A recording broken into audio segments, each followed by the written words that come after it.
QSO Today, episode 254, Rich Zwirko K1HTV.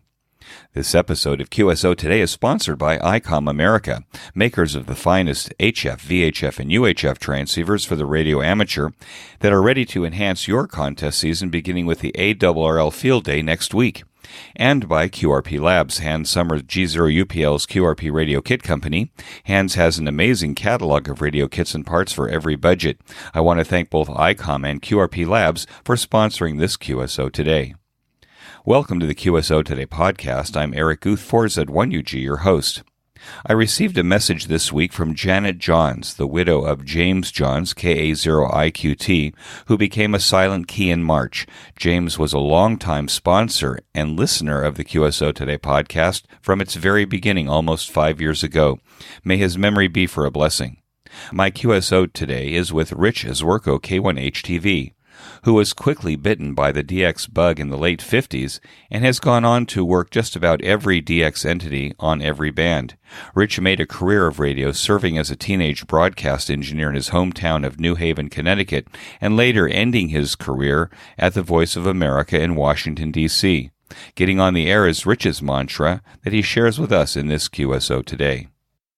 K1HTV, this is Eric, 4Z1UG. Are you there, Rich? Yes, I am, Eric. Rich, thanks for joining me on the QSO Today podcast.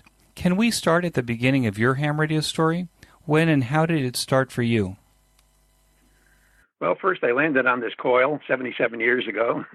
Lived in New Haven, Connecticut with my parents on a second floor apartment, and I was introduced to radio through my grandparents' radio. I had a Philco shortwave radio. They lived on the third floor. They owned the house. We lived on the second floor, and parents rented the house.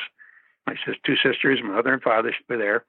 And it was about age 13 or so in 1955. Used to love to go upstairs after school to listen to shortwave broadcasts and AM stations on the 20-meter ham band.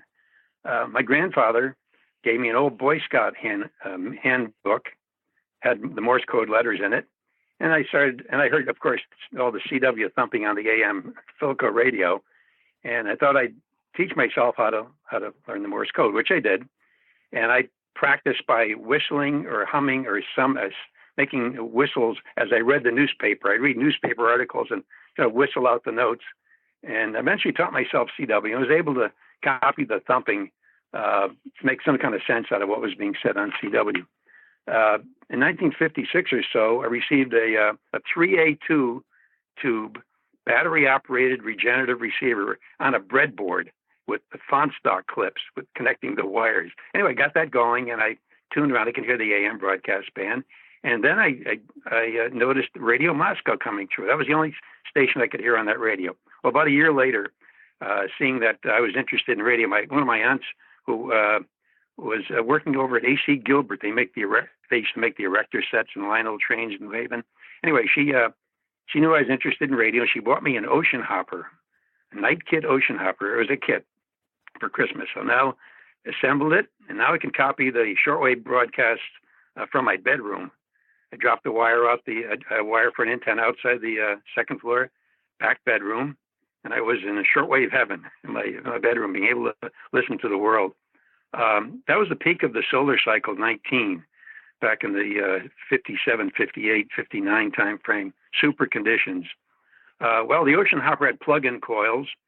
The smallest coil, which I think was from 20 to 30 megahertz, decided to rewind it. So I took a fraction, took one turn off of it, and I was able to get it to work. And I was hearing European TV station audio.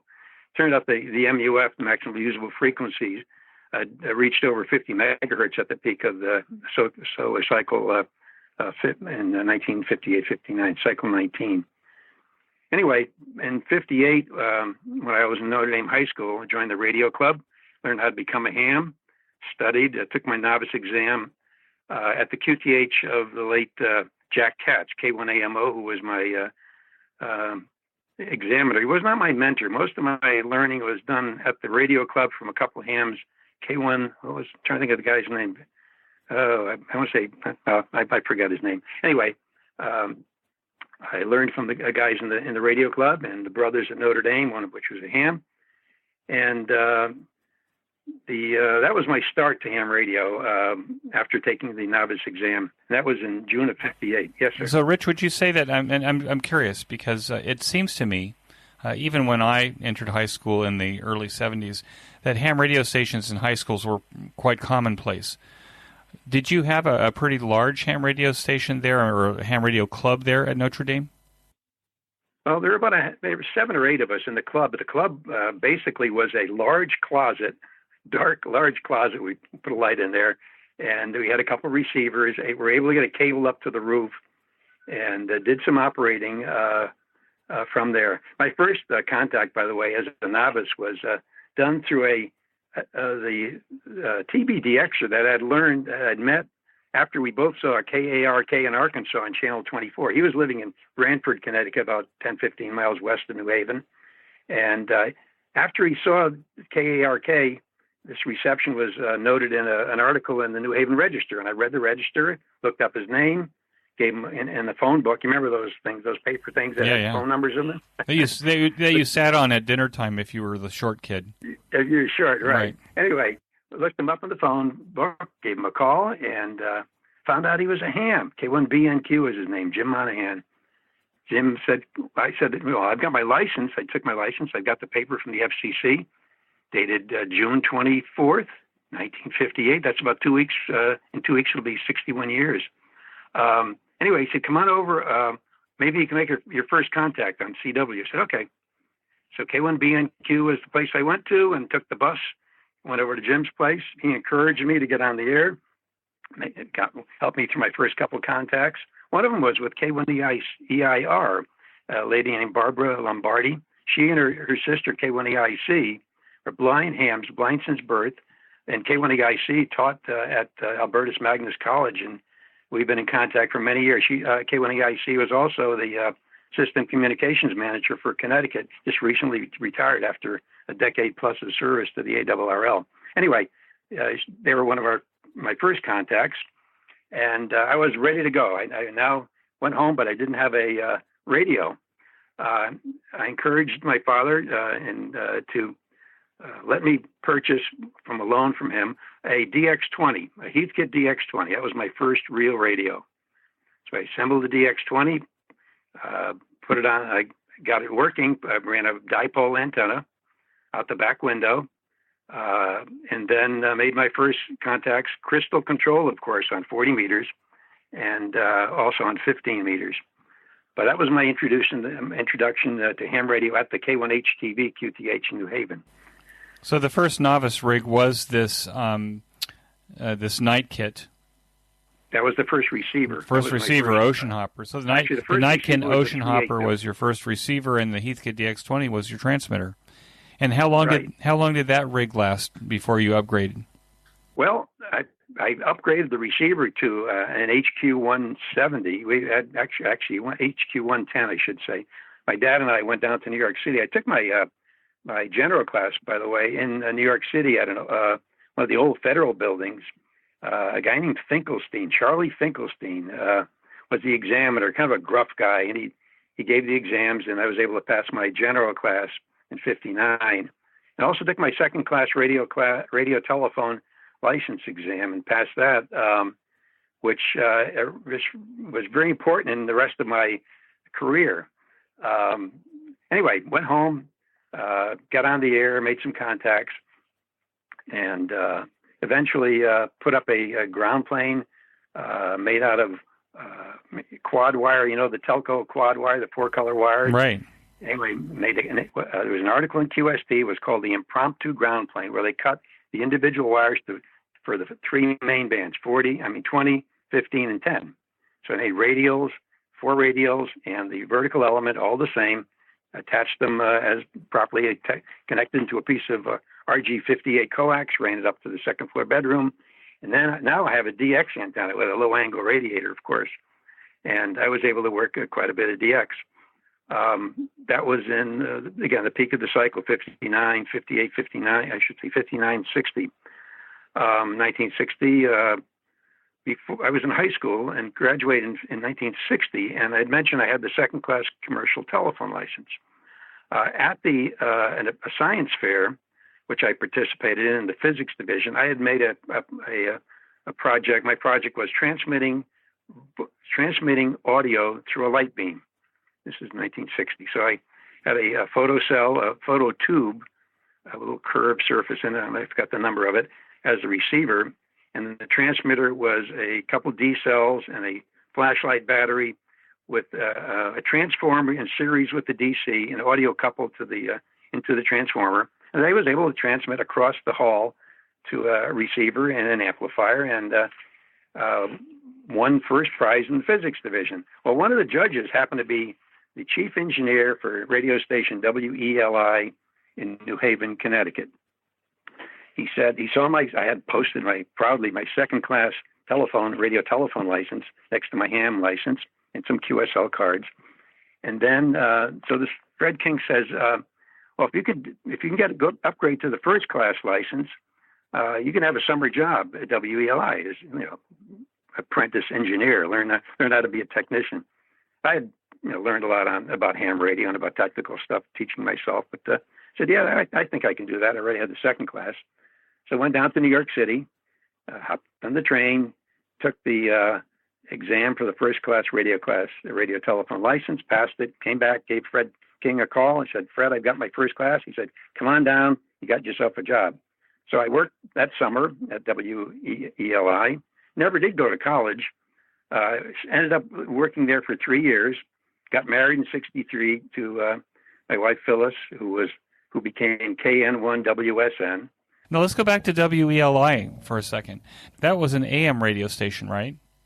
Right, WELI and 960 ELI. I guess was for Eli Yale. Of course, Yale's in New Haven. Okay. And it was a commercial station. Worked there for 3 years. How much power did WELI run? 5 kilowatts from sign on at 5 a.m. to when I signed it off at 12:30 in the morning. We did that many times. And what was the first job there during the summer? What did they have you do? Well, I was an engineer. I had my first class ticket. I was taking meter readings every hour in the main room, and then of course you had a number of times a day had to go to the base of the tower. They had a 2-tower directional. It was a 3-tower directional, and was able to take that back. It was a 4-tower directional antenna array, and I had to take the base readings in the evening after we switched to the night pattern, especially at the end of the shift. I had to go out there, rain, snow. We even had snowshoes for when it snowed. I had to get out there, take the meter readings, and eventually the FCC lightened that load. Instead of having to do it once an hour, eventually became once every 3 hours, and it lightened up over the years to the point where you could even do it remotely and then automatically logging at the FCC. Lighten its rules for requirements for engineers and even engineer in charge. Eventually, if you had a pager, you could be contacted. It was okay with the FCC. Anyway, that was my first job, and it lasted for about 3 years before then an opening occurred in Hartford at WTIC, a 50-kilowatt radio station. And what did you do there? Well, I started as a technician after having 3 years of engineering, quote, broadcast engineering under my belt, and also some two-way maintenance on two-way radios, which WELI had a service installing Motorola two-way radios. Anyway, I went up to TIC and got the job as a technician, engineer, the chief engineer who was involved with the very first days of WTIC, which is owned by Travelers Insurance Company back then. Herman Taylor was a ham, and he interviewed me along with a couple other high muckety-mucks up at WTIC. And he was there with the very first days of the station back in the 1920s, 24, 25, when WTIC started. And we got the job, was studio engineer. We went out on radio broadcasts. We broadcast the Hartford Symphony Orchestra, the Hartford Opera Society operas. We did the University of Connecticut basketball and football games, a lot of remotes. WTIC did everything first class. We'd have Neumann microphones. These are multi-$1,000 microphones for the broadcast. This is in the 60s. And so how was a remote done? We had telephone lines. They'd contract with the telephone company, ordered 5 kilohertz lines to the sites. In the case of the broadcast, it was fairly close, within a mile of less than a mile from where the broadcasts were at Bushnell Hall in Hartford to the phone company, and then a 5 kc link, which was a permanent link between the phone company and WTIC. It can flat for a whole 5 kilohertz, really flat, and we were able to do it that way. We also recorded the broadcast on an Ampex reel-to-reel tape recorders, portable, of course, weighed about 50 pounds, weighed a ton, but they were portable in a case. And we took that tape back, and we did record them in stereo, and they were recorded and played back in stereo on our FM station, WTIC FM. So the people heard a full quality broadcast of the symphony and the opera broadcast. Oh, that's pretty cool. And now this message from ICOM America. With the Dayton Hamvention in the past, we are moving quickly to the ARRL Field Day and contest season. Take the ICOM IC9700 along on your field day to work VHF UHF modes, including single sideband and CW, and the digital modes. Why not demonstrate moon bounce or meteor scatter to your assembled club? The IC9700 is ICOM's newest SDR transceiver that is fully operational in all modes on VHF UHF and 1.2 GHz. This full-featured rig includes color touchscreen, RF direct sampling on 2 meters and 70 centimeters, and independent dual receivers capable of duplex operation on your favorite passing satellite. Power output on 2 meters is 100 watts, 75 watts on UHF, and 10 watts maximum on 1.2 gigahertz. Of course, this rig can be remote controlled over the Internet with an optional Ethernet interface and software from ICOM. The ICOM IC7610 is the SDR every ham wants, both in his shack and on his field day site. This high-performance SDR has the ability to pick out the faintest signals, even in the presence of stronger adjacent signals. The ICOM IC7610 is a direct sampling software-defined radio that will change the world's definition of a software SDR transceiver. This rig, too, has independent dual receivers, allowing you to be ready to pounce on DX or contest stations in one band while working another. Finally, the ICOM IC7300 has changed the definition of the entry-level HF transceiver. This compact footprint that almost exactly matches the IC9700 also includes RF direct sampling, 15 discrete bandpass filters, a large 4.3-inch color touchscreen, and real-time spectrum scope or pan adapter. ICOM America has the rig for your field day tent or ham radio shack that matches every amateur radio operator's level, skill set, and ability. Be sure to visit your favorite ham radio store to take a look at these fine rigs in action. Click the ICOM image on this week's show notes page to get to the ICOM America website. I want to thank ICOM for sponsoring the QSO Today podcast. Remember, when you buy your next ICOM rig, please be sure to tell them that you heard about it here on QSO Today. And now back to our QSO Today.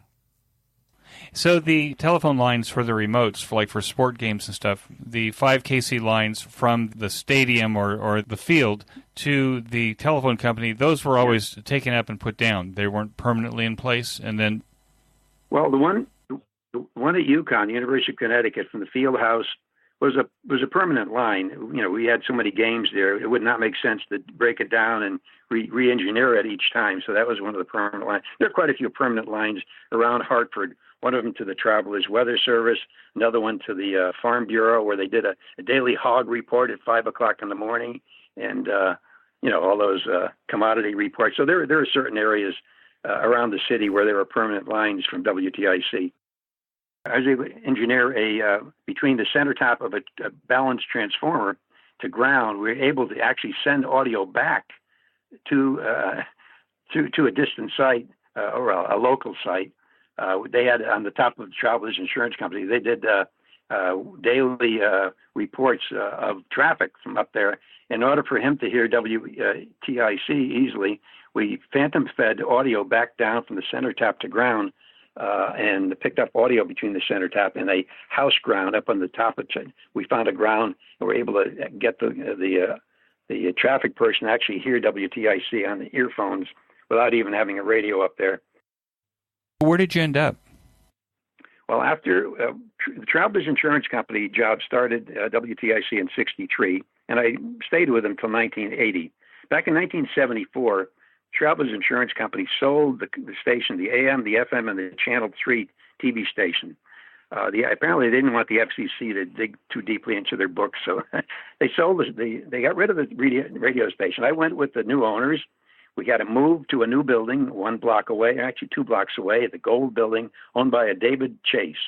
David Chase was came over to this country, was in Auschwitz as a teenager. It came over with nothing. When I met him and when he bought the station, he was a multimillionaire at that point. And he did a great job with WTIC AM and FM. He bought those 2 stations with a couple other people.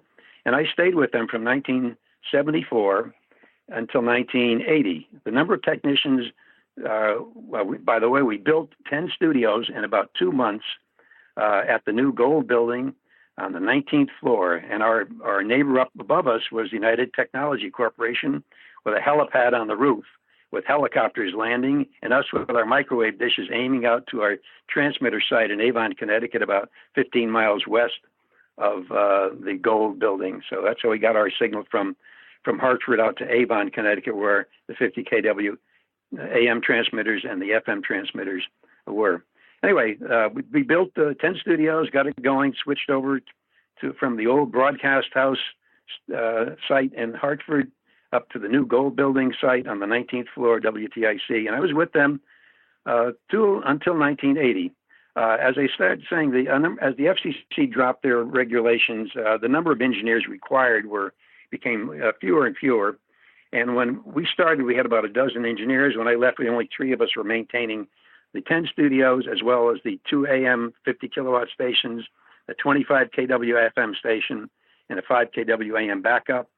And it really got to be kind of heavy. I was eventually from engineer to supervisor and eventually engineer in charge when I left TIC to leave to work at the Voice of America. There was an opening down in VOA.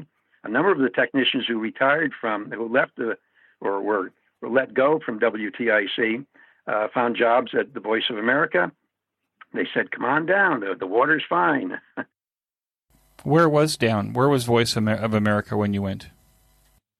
Voice of America was in Washington, D.C., right between 3rd and 4th Street on Independence Avenue. If you looked out our front building to the right, 2 blocks away was the nation's capital.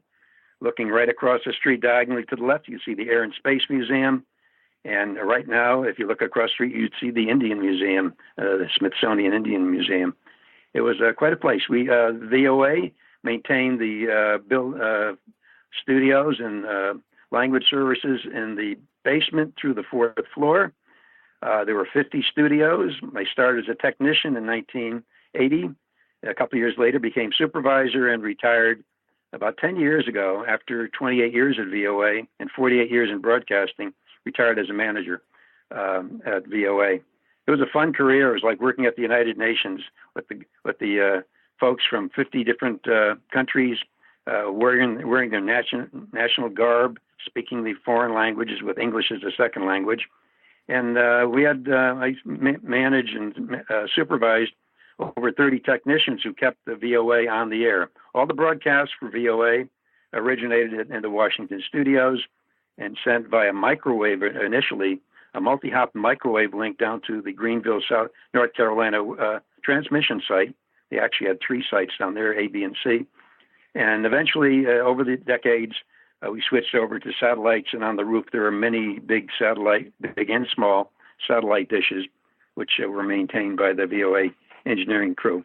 Anyway, it was fun. We had a lot of technicians. We maintained the studios, maintained all the broadcast equipment used by the language service folks, and also went out on remotes, and the guys also covered the White House and the president, and it was a fun, exciting 28 years in broadcasting at VOA.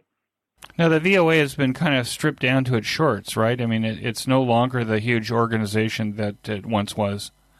Right. VOA, over the years, in their great wisdom, the Broadcasting Board of Governors and the ones who oversaw the VOA and Radio Liberty and Radio Free Europe and WorldNet and Radio Marti and Radio Al Hurra, all these broadcasting entities of the U.S. government, they, in their great wisdom, decided they're going to start TV, and they start funneling some of the money into Radio Marti and TV Marti and WorldNet, and they also started funneling some of the money into the internet, and they start cutting back language services.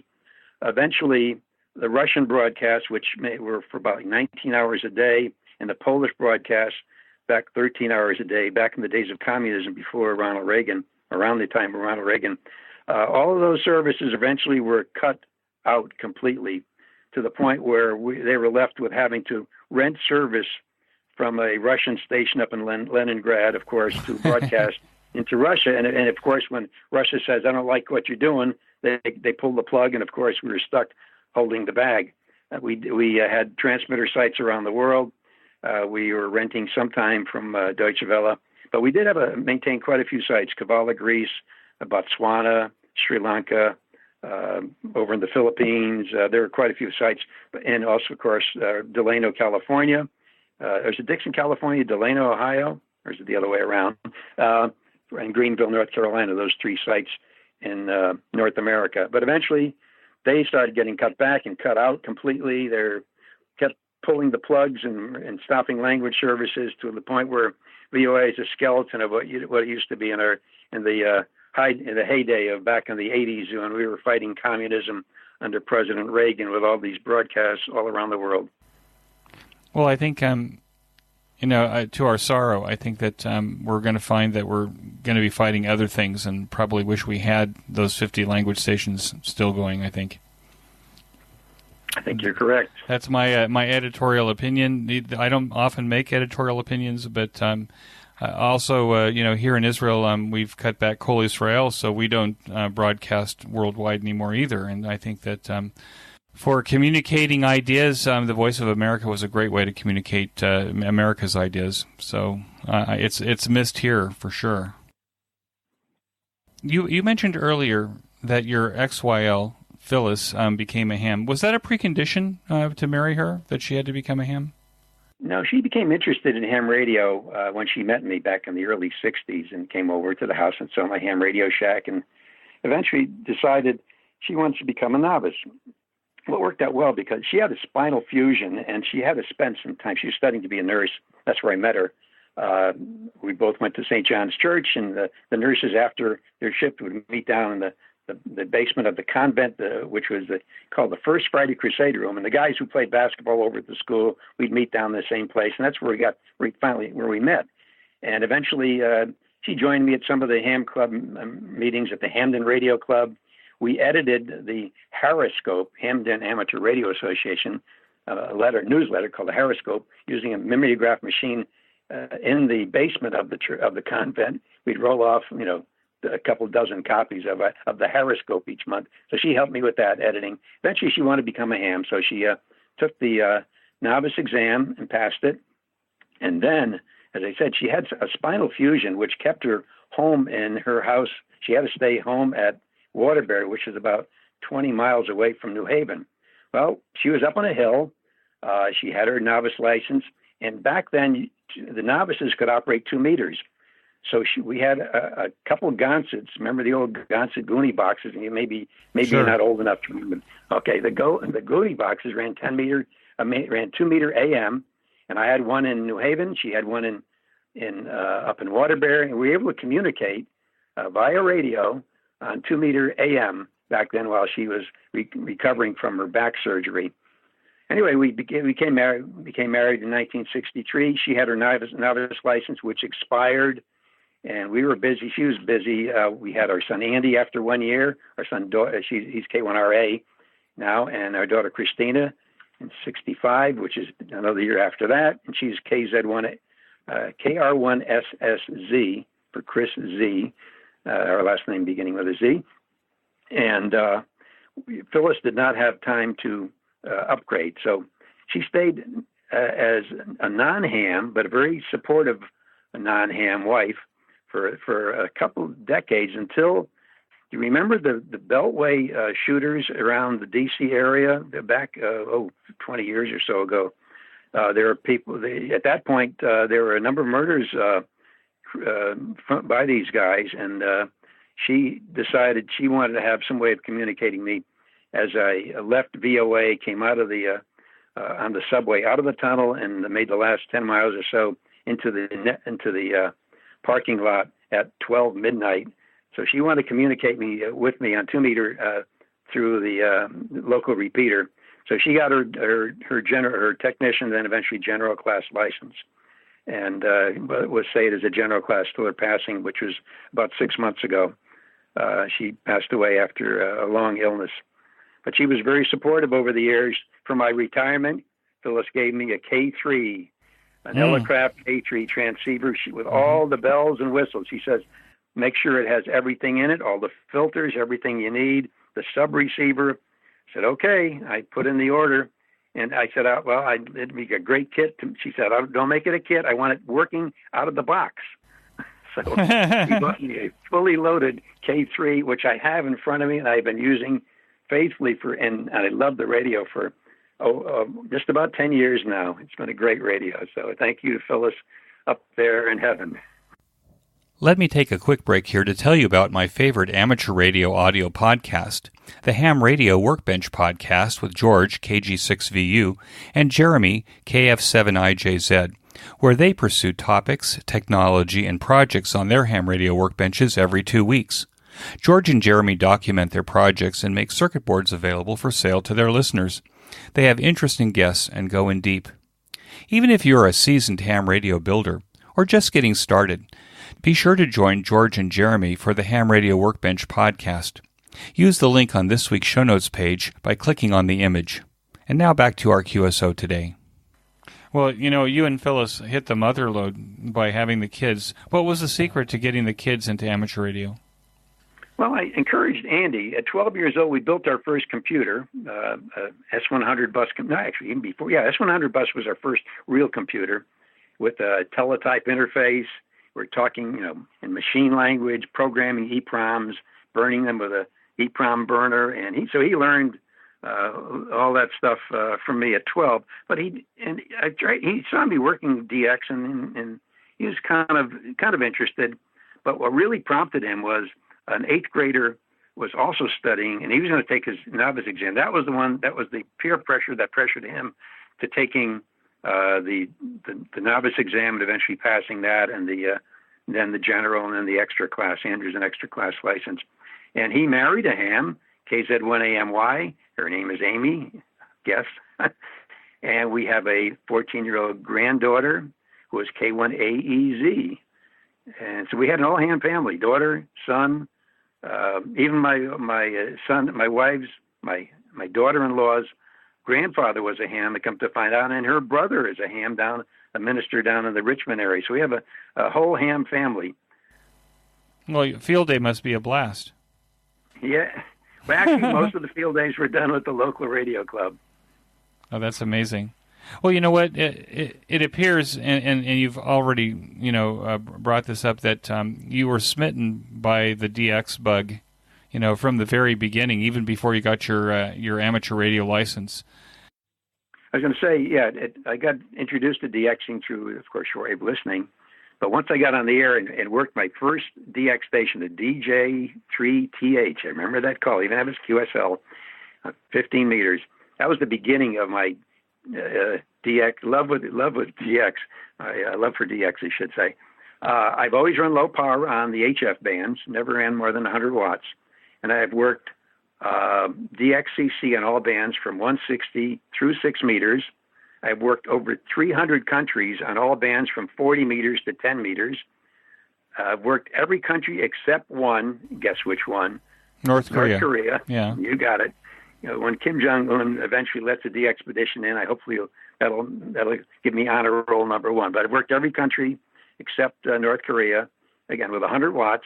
I did work P5 RRC. Anyway, a guy named Romeo Stepchenko, who eventually was put into jail for fraud or something. I think he's still in jail. He was drummed out of the DXCC. He was operating supposedly from North Korea. It was on 15 meters. I was using a TR7, which had somehow it failed. It was only putting out 5 watts. I got on sideband on 15 meters, worked him on 15 meters, got his QSL card, the P5 QSL card saying North Korea. Well, about 6 months later, The ARRL found out that he was not in North Korea.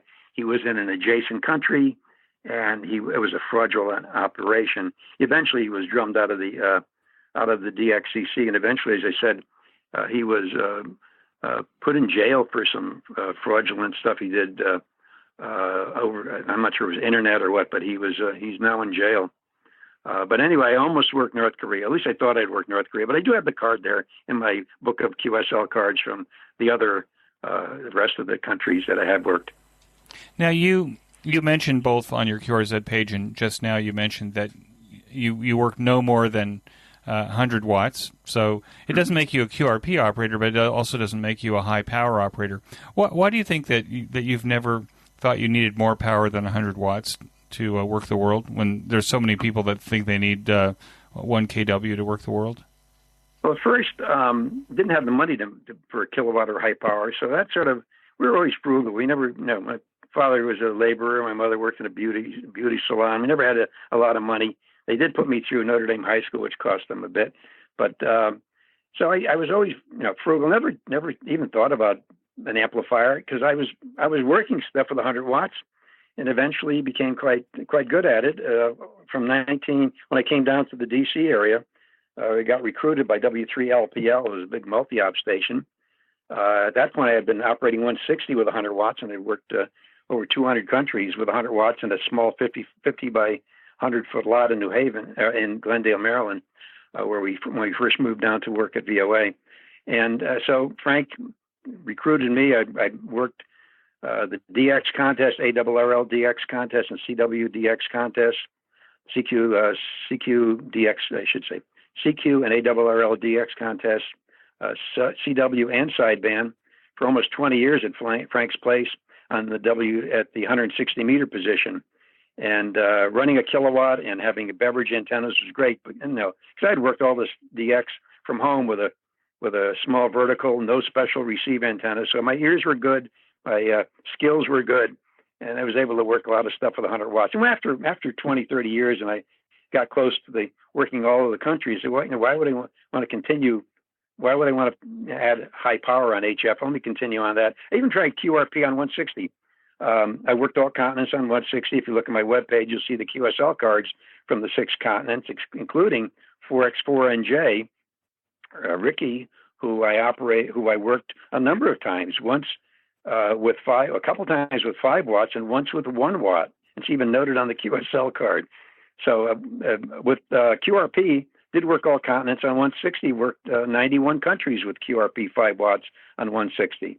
So eventually I should plug away and maybe at this low part of the sun on the solar cycle, try to work the 9 more to make it 100 countries on with QRP on 160. But it's been fun with low power, and again, you gain your skills. Now that does not mean that I use low power on 6 meters. I do have a solid state amplifier, and let me turn off my FM radio here. I have a solid state amplifier which has a history behind it for 6 meters. It is a module that was used during the World Trade Center, when the World Trade Center was knocked down, and the backup transmitter for WCBS TV Channel 2 was put in service on the top of the Empire State Building. This was one of the modules that was in that transmitter. Eventually, Channel 2 went to a UHF channel. Those modules were no longer needed. They were put on the loading dock, and mysteriously, hams in the Northeast acquired them, and I was able to acquire this, and it was modified to operate on 6 meters. Some mods, and now I have a solid state amplifier which will put out a kilowatt. I usually run about 500 watts on the digital modes, but that's a piece of history in my shack from the World Trade Center, from the Empire State Building, Channel 2's old transmitter. Does working DX and contesting, are they like natural complements to each other? Do people who are big contesters also, are they big DXers? In the case of DX contests, I would say yes. In the case of there are other contests like the sweepstakes, where you're trying to make a lot of QSOs, not really caring if it's any DX at all. But there's skills you gain by when you chase DX. You have to learn how to listen. You need to know how to You need to know your radio inside out. You need to be able to not do like the rest of the guys, all 0 beat 1 frequency. You need to learn timing and CW, when to drop your call in on phone. Don't just jump in at the very beginning. Wait a couple of seconds. It's all in the timing. It's the skills you gain chasing DX you can apply to contests, and just improves your chances of improving your score. Do you have a strategy for chasing DX? I mean, do you set up targets and goals in terms of, the countries that you want and how you're going to operate in order to get those countries?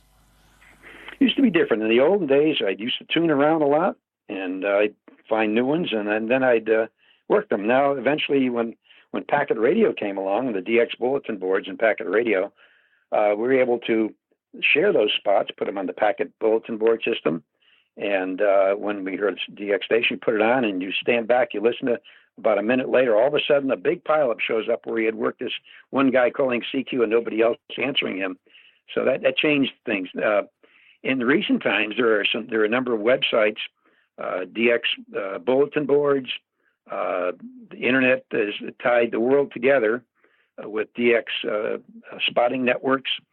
And even on special modes, in the case of FTA, which I've been playing with for the past couple of years, that has its own set of reflectors. They have a PSK reporter, whereas you could make some transmissions on the FT8 mode, look at PSK reporter, and you'll see people around the country, around the world, who have copied you, all posted on this website, PSK reporter. There are other spots called like Ham Spot will do the same.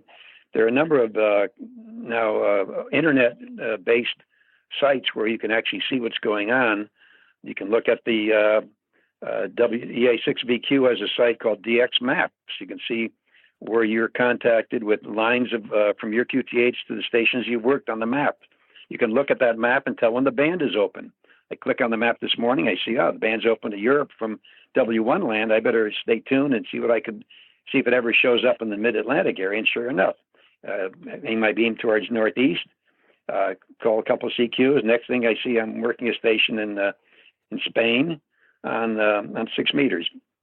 So the internet is added to being able to learn where the DX is, more so than tuning around. You still have to tune around for DX, but most of the time, people are using the internet to determine what's available on the air. Did you or do you change your operating schedule in order to capture specific DX on specific bands? Yes. There are certain bands that are only open at certain times of the day.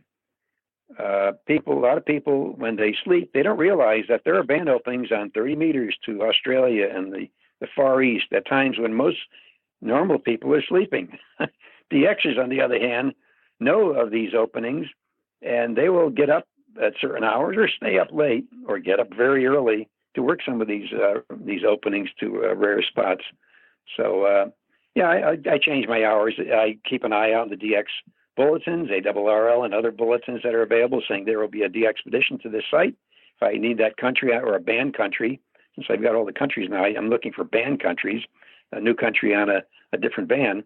And then I just sort of know when they are on, and I can look at the DX Summit's website and their archive history of all spots ever copied since the 90s.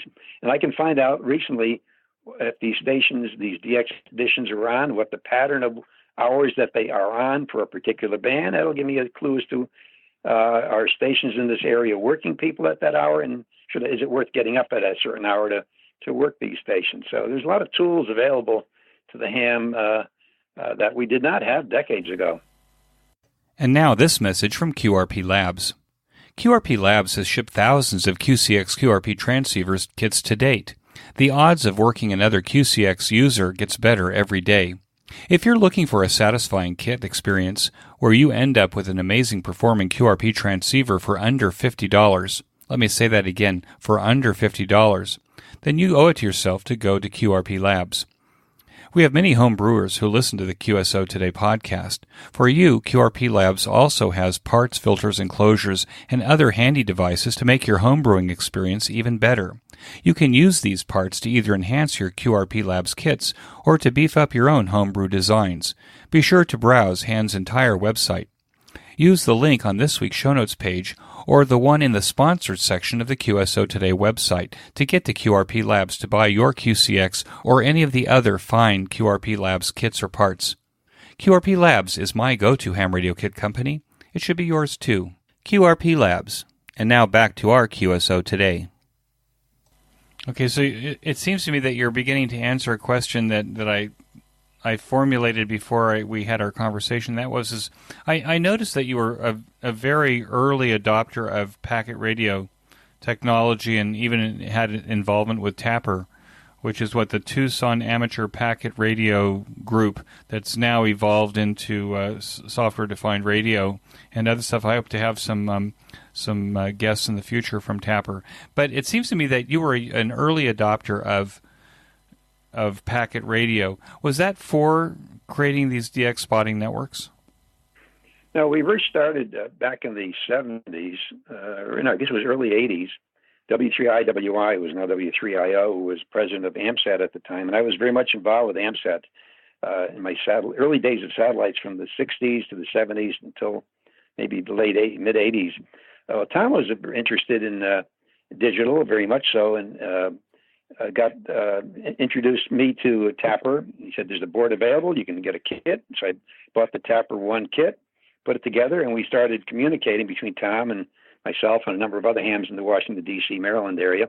I lived about two miles east of the Goddard Space Flight Center and was a member of the Goddard Radio Club, although I didn't work at Goddard.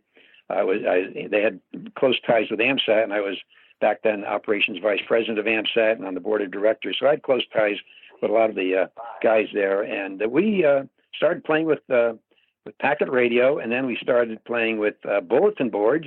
So the first bulletin boards were in the DC area, and then about 1985 or so, there was a group out on the West Coast, W6, I think it's IXU and WAADED, invented a thing called NetROM.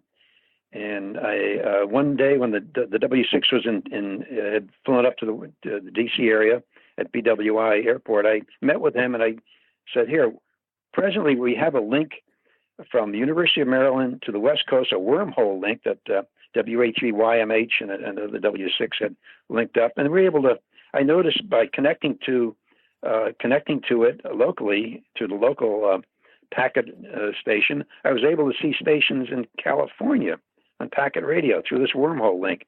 So I got in touch with this W6. We talked, and he said, can you get us a NetROM, EEPROM, send it east, and I'd like to try it here locally. So I was sent a copy of the EEPROM, and it was installed at UMD, the University of Maryland node, and WA3YMH, and also a number of other nodes. I was sysop for a number of NetROM nodes in the Maryland, D.C. area for years, and then the network expanded. If you look on the internet, I think you might even find some K1HTV. I have maps of the various links of the NetROM nodes up and down the East Coast and up and down the West Coast that had done in ASCII form and posted on the packet bulletin boards over the years. But anyway, that was the start of my start at packet radio, and through NetROM, and then eventually I got back to more involvement into DXing. I had burned out with the satellites after 10 years of work with AMSAT, more than 10 years, but 10 years as a board of director member and VP of operations.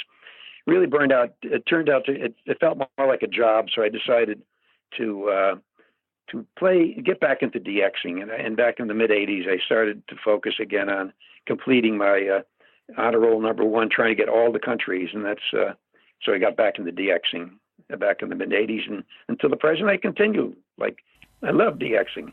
Go ahead. Mm-hmm. Now, you mentioned that an element of your current rig is the Elecraft K3. Was it a K3 or K3S?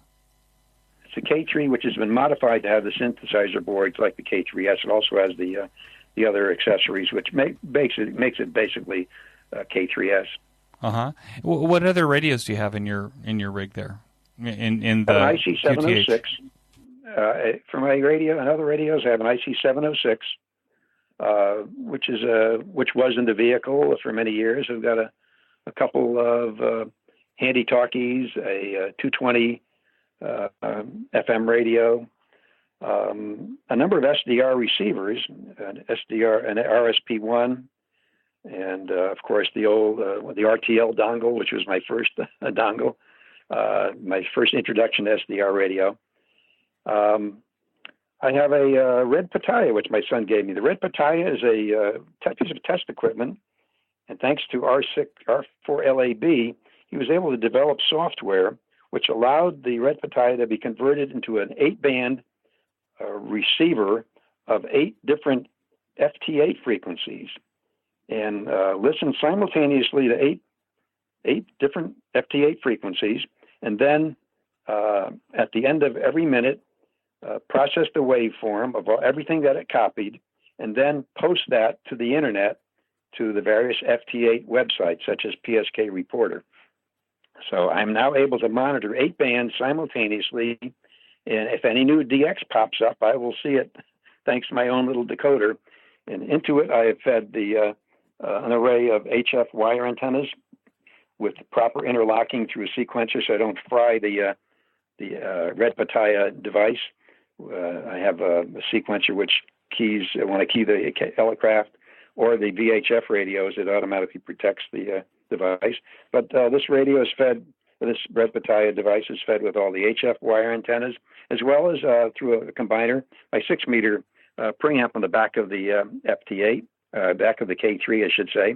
It's a PR6 preamp with a T connector, and one of it feeds back into the K3, and the other one goes into the red Pataya, so I can monitor 6 meters as well. So that's my most fancy SDR receiver. Have you written an article on this receiver and how you're using it?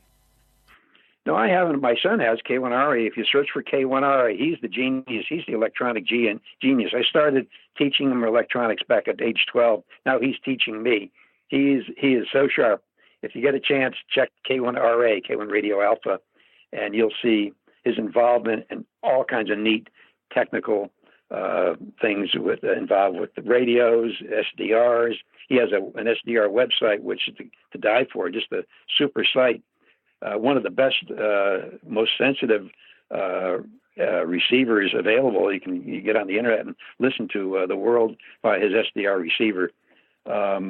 He's the sharp one, and he's the one who's written articles on things like this. He's worked with the R6LAB, who first introduced it. And between the two of them, they're able to get the software out to dozens of stations who have red Pataya units around the world, and who are posting what they hear on FT8 to the internet. Well, that's pretty cool. I'll put links to that on the show notes page. What's your favorite operating mode? I'm a CW op, although I think looking back through my number of contacts, I use DX Keeper as my log keeper. I had imported all my QSOs from 1980 forward. I have paper logs from 58 through 80, and I only inputted the QSLs received from 58 to 1980. But all the QSOs between 1980 and the present are in the DX Keeper log file. And as of last I looked, it's almost 150,000 contacts made. Of those, I would say about 40 to 45% are CW.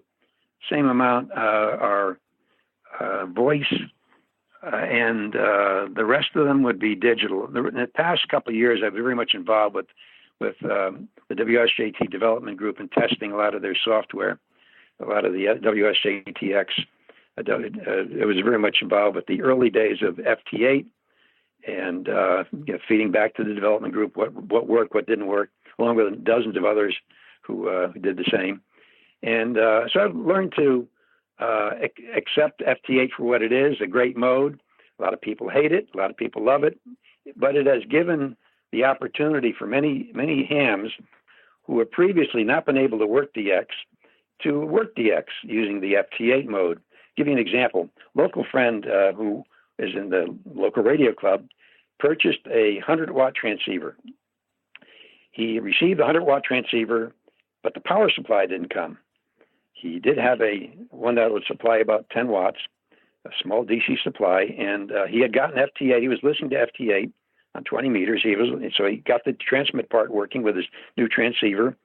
And I said, why don't you get on, just call CQ and see who hears you, see who can work. So he called CQ on FT8 on 20 meters and for about 20 minutes and no contacts. So he called me up and says, it's not working. He said, wait a minute, let's go to the PSK reporter. Clicked on PSK reporter, typed in his call. He was heard in Australia, New Zealand, Alaska, and all over the country, all over the U.S. on 20 meters, running 10 watts. Well, that's pretty spectacular. But it's even more spectacular when you realize that he was using an attic dipole, a 20-meter dipole in his attic. FT8 works. His eyes are open, and he and many other stations who are running either QRP or in restricted areas where they can't put outside antennas, they're now able to work DX thanks to the FT8 mode. Now, do you think that people who are critics of FT8 think FT8's like shooting fish in a barrel in terms of working DX? Well, when I get on, when there's DX on, I'm fighting the rest of the pileup. If they're an FT8, it's a very active mode. I am one of the others. That's where you have to use the skills. Do you go right on exactly? If you use the software the way it's set up normally, you will end up on the same station as on the CQR's tone frequency. Well, if everybody does the same thing, they're all on the same frequency, and WSJTX has a tough time decoding multiple stations on one frequency in the same time sequence. If their clocks are accurate within a tenth of a second. So that's where your skills are. Where do? You try to move a little bit off to the side. You move up the high end of the band or the low end of the band or the audio spectrum. You sort of watch the way the QSO is progressing. When the guy's sending 73, you quickly click on a tab, which you normally would turn off when you receive a packet indicating he's working somebody else. So there's certain skills involved to improve your chances of working DX. You can work DX if you CQ and people hear you. You'll get people coming back. But if you're looking to work a DXpedition, work a DX station, you improve your chances by improving your skills. Like anything else, so it's not necessarily a skillless operating mode. Oh, definitely. There's skills that are involved that can improve your chances of working station. For instance, running between 50 and 70 watts over the past couple of years, I've worked 242 different countries on FT8 with about 235 confirmed. That's pretty amazing. What's the antenna system look like at your house? I've got a mostly wires. I have a 3-element tri-bander, an A3S, at about 75 feet on a house bracketed tower right alongside of the house. And antennas I've got supported from the tower, a modified G5RV wire antenna called a ZS6BKW. It is a little bit shorter flat top, a little bit longer twin lead, and it performs well on many bands. It was designed to improve the SWR on more of the bands better than the G5RV originally had. And I've got some wire verticals in the trees, ground planes, 40 and 80. I just recently put up a 160-meter loop between the tower and some pine trees. It's about 520 feet in a sort of funny-looking trapezoid, and it works quite well on 160 and on 80.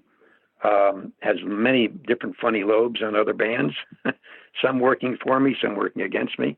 I shunt feed the tower for 160, which performs quite well. But now the loop seems to be doing better towards Europe. I've got VHF and UHF antennas on 6 meters, a 6-element loop fed array. I'm sure I'd say a 7-element loop fed array on 6 meters, and a 2-meter Yagi above that, and a 77-meter Yagi above that. At the very tippity top, a 17-foot long UHF VHF, 2 meter, 70 centimeter vertical, which I use for FM contacts in the VA QSO party, which I won the low power award for the 2019 year for the VA QSO party. He'll be accepting the award next Saturday at the Manassas Ham Fest. Wow. What do you think the greatest challenge is facing amateur radio now? Let's see, the greatest challenges. Haven't thought about that. Right now, at this part of the solar cycle, one of the greater challenges is trying to work people on sideband and CW. Unfortunately, FT8 has reduced the population of the sideband and CW spectrum of each band. If you notice, you'll tune around the CW band, tune around the A and the sideband band, and there's very little activity. You tune down to the one frequency for FT8 for that particular band, and it's going gangbusters. That holds up for pretty much any band. So that's the sideband operator and the CW operator are faced with fewer people operating that mode. That's unfortunate. FT8, in its great success, has resulted in the other modes on the HF bands being depressed as far as the number of users.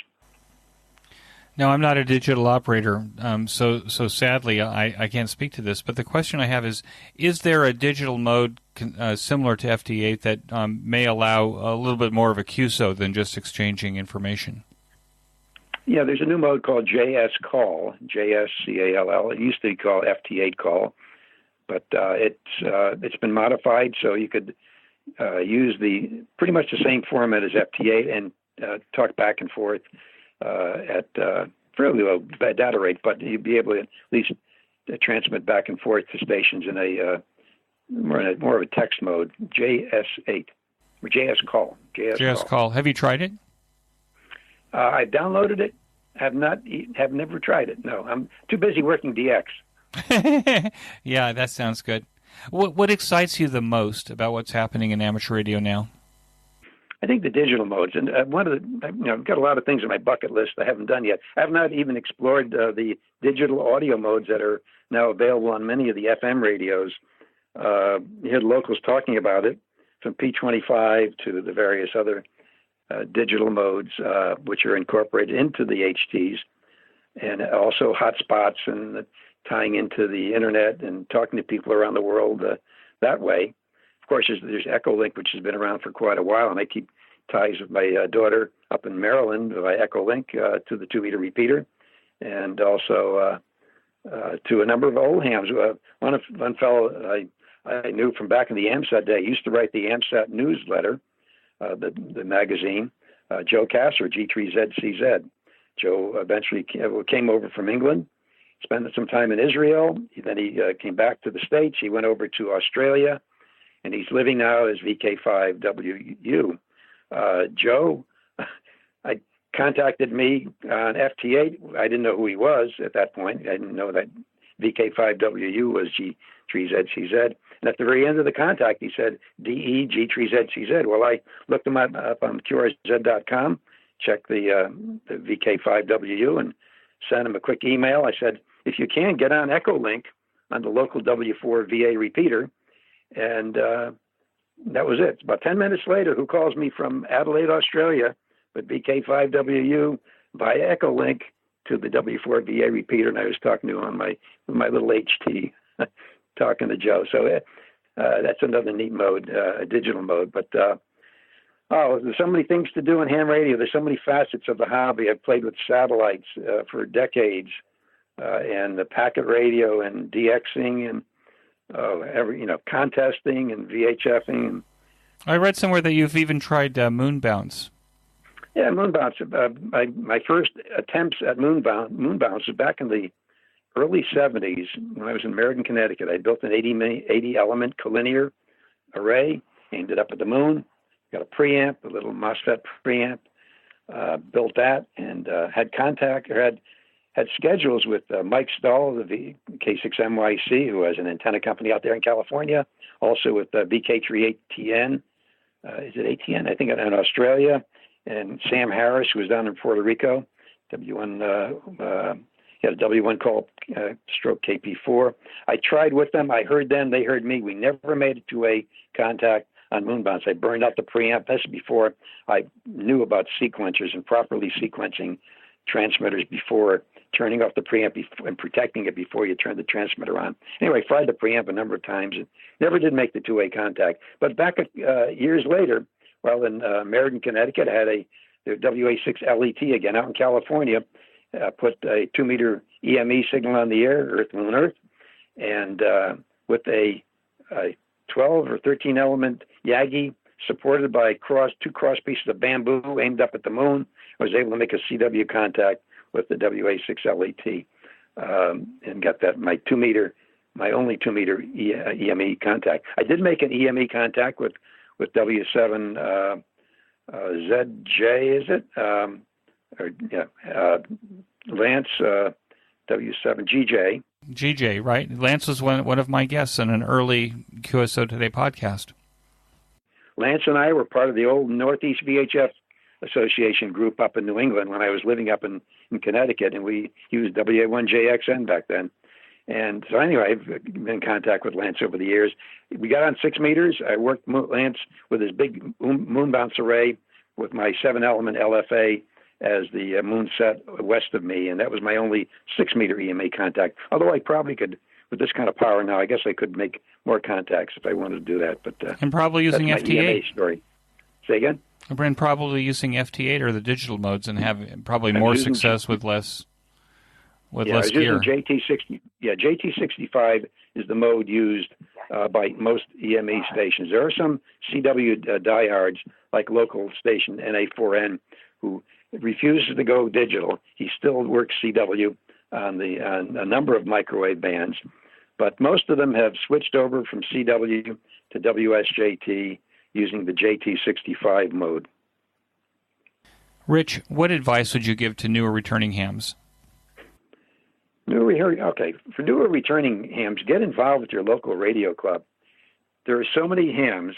If you do a Google search on QRZ.com here in the States, do a Google search for your zip code, you will see dozens and dozens of hams whose call signs you probably don't even recognize, who, for all you know, might be neighbors. I have, in my neighborhood, there's got to be 6 or 7 calls around the neighborhood I've never seen.